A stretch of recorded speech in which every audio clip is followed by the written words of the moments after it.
ऐसा कभी आपको लगा है कि आपने कोई इशू को बहुत बढ़ावा दिया लेकिन अल्टीमेटली वो गलत निकला, ऐसा कभी हुआ है? होता है कई बार, मतलब कई जगह पे लगता है कि हम ये कर रहे हैं, लेकिन फिर बाद में पता पड़ता है कि नहीं, ये एक्चुअली मतलब मैं गडकरी का इशू में मैं गडकरी जी का नाम ही लेता हूँ कि जब मैं पूर्ति वाला मुझे इशू बताया गया और मेरे पास डॉक्यूमेंट आ गए और मैं बिल्कुल फट पड़ा कि ये क्या है, ये है, वो है, और कैसा किसी के आदमी के घर से, मतलब ड्राइवर के घर से झोपड़पट्टी से एक कंपनी चल सकती है और उससे कैसा गडकरी पैसा ले सकता है, पर ये all this things.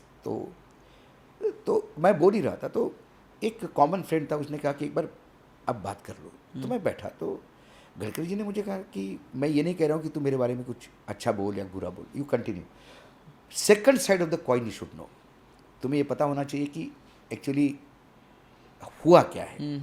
You can't just say कि गडकरी ने ऐसे, मतलब ये बेनामी कंपनियां गडकरी की है, हाँ। जहाँ से वो पैसा, मतलब जस्ट बुक एंट्रीज हो रही है वगैरह। फिर उन्होंने मुझे कहा कि एक कंपनी थी जिसने, हमारी कंपनी ने लोन लिया और वो लोन वापस कर दिया, उसको 5 साल हो गए।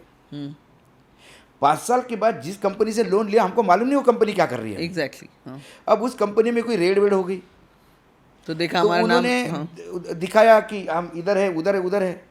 लेकिन जब मैंने पैसा लिया था तब तो कंपनी का हेडक्वार्टर वो था, मेरे पास सारे डॉक्यूमेंट है। तो आज कंपनी का हेडक्वार्टर यदि किसी चपरासी के घर पे उसने शिफ्ट कर दिया, उसके लिए मैं तो लायबल नहीं हूं ना, मेरा तो उसका व्यवहार 5 साल पहले हो चुका है। Then I got the dates, उन्होंने मुझे एंड यू books दिखाए। Clarified in, then I said कि यार ये गलत हो गया। गलत हो गया। तो दूसरा, जब 2 शिवसेना हुई और दशहरे के दिन दोनों की रैली हुई, तो मैं तब एक चैनल पे बैठा हुआ था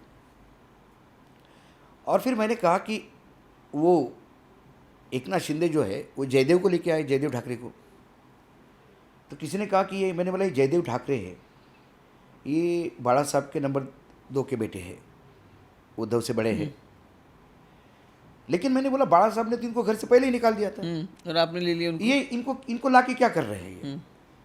और फिर जयदेव बोले भी कि मैं राजनीति में हूँ नाही आणि कोण शिवसेना ओरिजिनल असं सगळं तुम्ही निवडणुकाच घ्या ना, त्याच्यातच कळेल, कशाला भांडता। मतलब व्हाट ही सेड, बट उसको लाना का मतलब कोई मतलब नहीं है। आफ्टर दैट हमारे मित्र राजेश बादल, उनकी एक किताब का लोकार्पण होना था जगजीत सिंह पे। जगजीत सिंह पे उन्होंने किताब लिखी थी और जगजीत सिंह के छोटे भाई का उस दिन फिर परफॉर्मेंस भी था, वो भी अच्छे गाते हैं दिल्ली में। तो वो इवेंट से जब निकला मैं वापस, तो संडे का दिन था, तो ड्राइवर नहीं रहता, तो मैं खुद ही गाड़ी चला रहा था।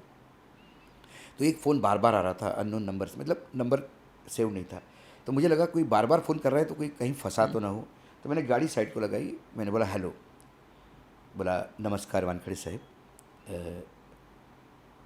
तो मुझे ये लगा कि मराठी है, तो कोई मराठी आदमी है। म्हटलं हां बोला, मी ओळखलं नाही। नाही, मी पहिल्यांदा बोलतो आहे, मी जयदेव, मी बाळासाहेबांचा दुसरा मुलगा। देन आय इमिजिएटली रिकलेक्टेड, तो फक्त तुमचे मी 5 मिनटं घेतो, I will take 5 minutes of yours. तो मैंने कहा कि नहीं साहब, मुझे पहले एक 30 सेकंड दे दीजिए आप प्लीज़। तो वो हंसे, बोले बोलो। मैंने बोला what I said was a political comment, it was, वो विश्लेषण था उस समय का, nothing wrong about, nothing personal. बोला मैंने उसके लिए फ़ोन ही नहीं किया आपको, मैं आपका फ़ैन हूँ, मैं आपको बहुत देखता हूँ, और बोले कहने के लिए नहीं कह रहा हूँ, मैं आपके प्रोग्राम के नाम बताता हूँ, और परसों के दिन आपने क्या कहा किस प्रोग्राम में, मैं ये बता रहा हूँ, you should know that I really I am not bluffing. मैंने बोला आई एम ऑनर्ड। बोला नहीं, क्या होता है कि एक अशोक वानखड़े की एक मेरे मन में प्रतिमा है, पर कई बार यदि फैक्ट गलत होती है तो फिर मुझे लगता है कि आपने फैक्ट चेक नहीं किया। फैक्ट चेक कैसा नहीं हुआ, तो मैं आप बताइए, गलती मतलब इंसान हूँ, मैं कर सकता हूँ, आप प्लीज़ बताइए। बोला बाला साहब ने मुझे नहीं घर से निकाला था, मैंने खुद घर छोड़ा था, मैं घर छोड़ के अलग रह रहा था, और बाला साहब आके फिर कई बार मेरे पास रहते थे। ओह, ये फैक्ट थी। मतलब हाँ, बाला साहब आपके पास आते थे जाते थे, ये मुझे पता है, आप में उनका बहुत अच्छा बॉन्डिंग था, लेकिन आपने घर छोड़ा ये आज मेरे लिए इन्फॉर्मेशन है, आई विल रेक्टिफाई। बोले ना ना, रेक्टिफाई करने के लिए नहीं बोला, जस्ट आपको पता होना चाहिए। फिर उन्होंने बहुत सारी बातें की, फिर उन्होंने कहा कि, मैंने कहा कि आपको लगता नहीं आपको वहाँ नहीं जाना चाहिए था। बोला हाँ, मुझे अब लगने लगा है कि मुझे नहीं जाना चाहिए था। तो बोला फिर आप गए क्यों?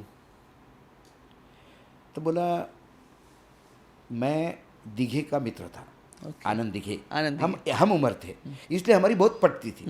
तो बोला मैं आए दिन ठाणे जाता था, तो मैं ठाणे जाता तो मेरी गाड़ी का दरवाज़ा खोलना, मेरे लिए चाय लाना। तो बोले एक वहाँ पे एक पोरिया ऐसा काम करता था, बहुत, मैं जाता चरण छूता था, ये करता था, उसका नाम एकनाथ शिंदे था। ओह, तो बोला एकनाथ मेरे लिए एक छोटा ऐसा मतलब ये था। तो बोले बाद में वो कारपोरेटर बना। तो कारपोरेटर बनने के बाद भी मेरे साथ वही व्यवहार था, आता तो चरण छूता था, ये करता था। फिर वो एमएलए बना, फिर वो मंत्री बना। दीघे की डेथ हो गई, मैंने ठाणे जाना छोड़ दिया। हाँ, क्योंकि मेरे लिए जो कुछ भी ठाणे में था तो दीघे दीघे की था, वजह से। बाकी नेताओं से तो मुझे कोई ये नहीं था। अब वो मुख्यमंत्री भी हो गया तो मेरा कोई संवाद ही नहीं था।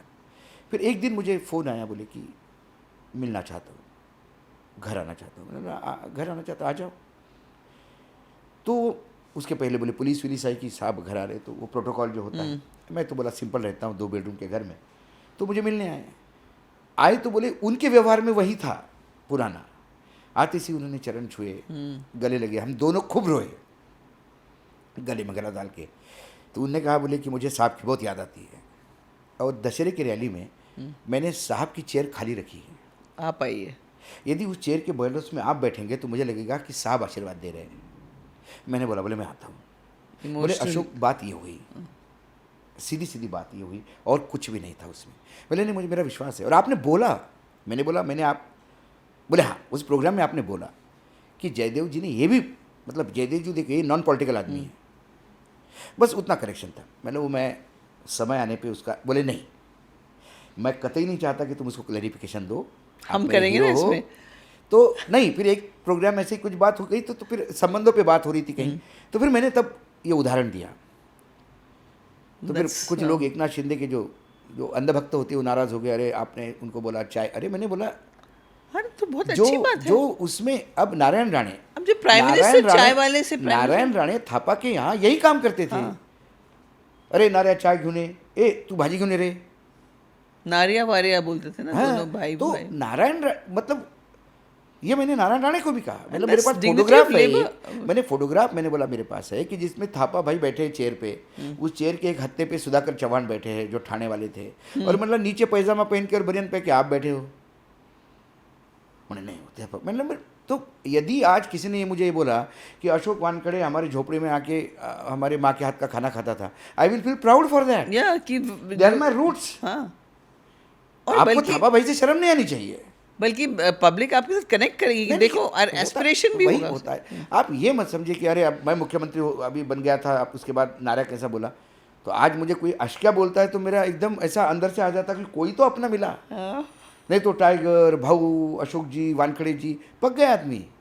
आखिर मैं भी इंसान हूँ, मुझे भी अपने कहीं जाना चाहता। तो मैं जब सैनिक स्कूल की इसमें जाता हूँ तो सब ऐसी बातें होती, तो मैंने बोला यार अब लगता है कि अब 2 दिन जिंदगी जी के जा रहा हम हूँ। जी रहे, जी सो रहे जा रहा हूँ। स्वीट।